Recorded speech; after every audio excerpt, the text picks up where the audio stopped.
Paris Saint-Germain. Today, the name is synonymous with global superstars, record-breaking transfers, and an unchallenged reign over French football. But the club had a very different identity before the Qatari Takeover in 2011. It was a team with a rich as well as a turbulent history. Going back to the years before the oil money flooded in, the club had its ups and downs, struggles and successes, and more importantly, a fiery connection with the fans. So what was PSG before it became the symbol of unchecked spending?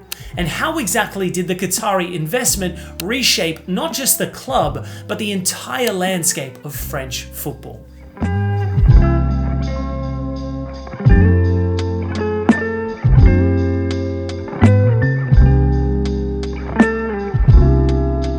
PSG was founded in 1970, a relatively young club compared to some of France's most historic teams. It emerged from a merger between Paris FC and Stade Saint-Germain, creating a team that was meant to be a powerhouse representing the French capital, which surprisingly lacked a dominant football club at the time. The club quickly rose through the ranks, earning promotion to the top flight within 4 years. By the late 1970s and early 80s, PSG had started making a name for itself. They won their first major trophy in 1982, the Coupe de France. It was a signal of their intent to challenge France's established footballing powers. The financial muscle that defines the modern version of the team simply didn't exist. They were competitive, but they were not dominant. Back then, Saint-Etienne, Marseille, and Bordeaux were the giants of French football. In 1991, they entered a new phase when the club was taken over by a French television network. This was a significant moment in their history. For the first time, serious financial backing allowed them to dream bigger. The 90s saw PSG consistently competing at the top and adding a lot of silverware in their cabinet. The club reached the semi-finals of the Champions League in 1995. The next year, they won the UEFA Cup Winners' Cup, which also happens to be one of the few European titles won by any French club. The likes of George Weah and David Ginola wore PSG colours during this era, making them one of the most exciting teams in France. Despite all that, there was still balance in Ligue 1. Marseille had its own financial troubles and controversies, but still remained a genuine contender. Lyon was beginning to rise as a major power, and Monaco was still a top team. The league had real unpredictability, and any number of clubs could put together a title-winning campaign.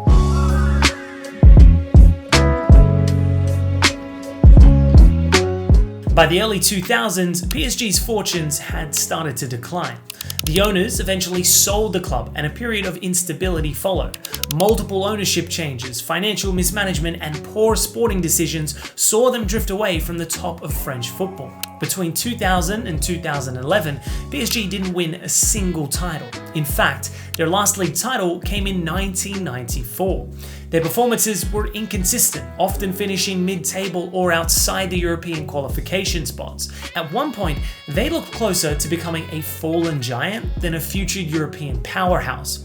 But PSG fans always kept their support as strong and passionate as it is today. The team was unpredictable. They were capable of brilliance one week and disaster the next. But in those years, there was a strong sense of authenticity about PSG.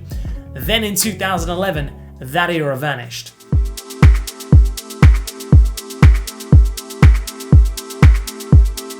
The moment Qatar Sports Investments bought PSG in 2011, everything changed. French football would never be the same again. The new owners wasted no time in making their ambitions clear.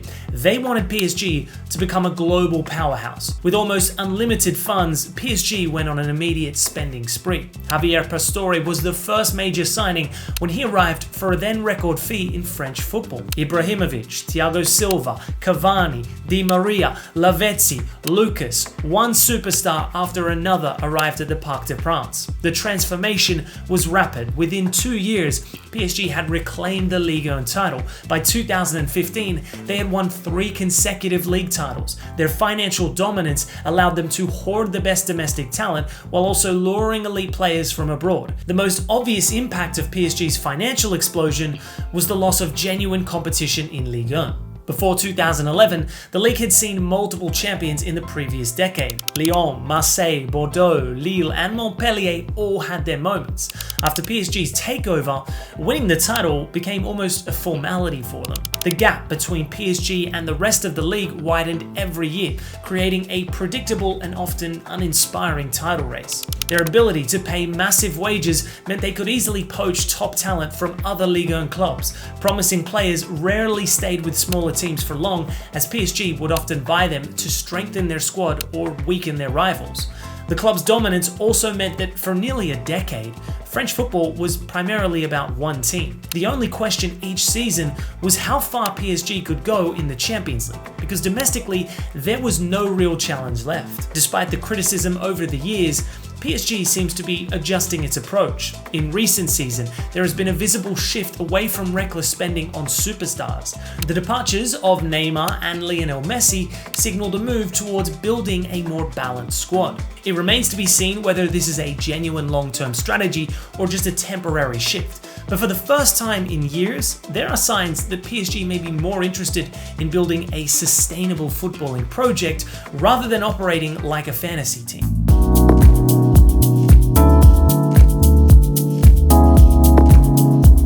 Winning Ligue 1 became routine for PSG after the Qatari Takeover, but domestic dominance was never the ultimate goal. From the start, QSI's primary ambition was to transform PSG into a European superpower. The managerial changes, the recruitment of global superstars, it was all done with the singular aim of lifting the Champions League trophy. But despite throwing billions at the project, PSG repeatedly fell short on the biggest stage. Under Ancelotti, PSG reached the Champions League quarterfinals in 2013. Then came the Laurent Blanc era, where PSG began dominating domestically but remained frustratingly stagnant in Europe. They became regular quarterfinalists but couldn't break past that barrier. Then, in 2017, with Unai Emery in charge, they suffered one of the most humiliating collapses in European history, the infamous 6-1 remontada against Barcelona.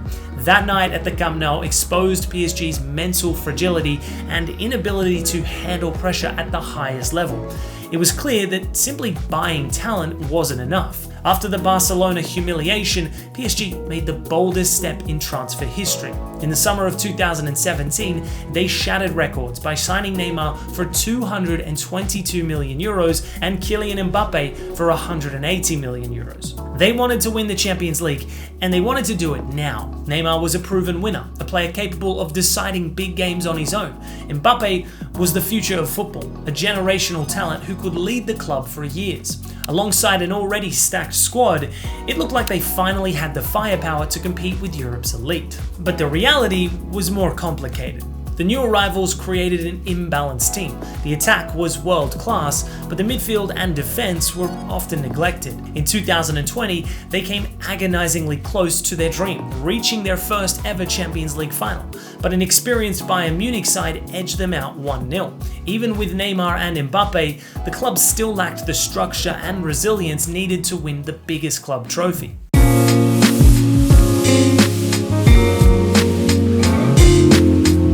PSG's lack of European success was not just a tactical issue, it was a symptom of deeper problems within the club. Players had too much power, managers came and went, and the club's leadership lacked a clear footballing vision. Discipline was inconsistent, and the dressing room was filled with egos that were difficult to manage. Pochettino took over in 2021 and faced this challenge firsthand. Despite winning Ligue 1, he never truly established control over the squad.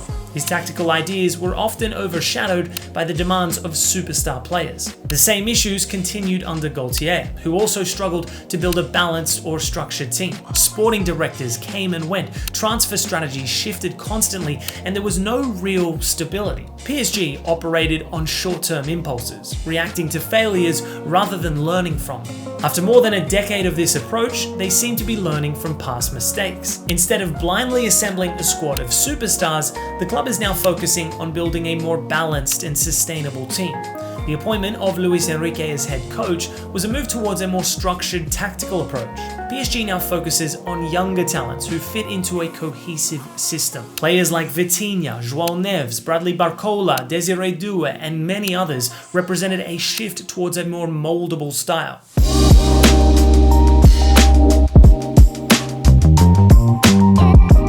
There's no denying that QSI's takeover transformed the club into a global powerhouse. Financially, commercially, and in terms of global recognition, it has reached a level that was unimaginable before 2011. But the cost of this success has been the soul of both PSG and Ligue 1. But with recent changes, if they truly commit to building a team rather than just buying superstars, they could finally find the balance between success and identity. The next few years will determine whether PSG continues to be a club built on financial dominance or one that genuinely earns its place amongst Europe's greats. But how far is Champions League glory? Let us know below if you think Luis Enrique can lead PSG to a Champions League title or not.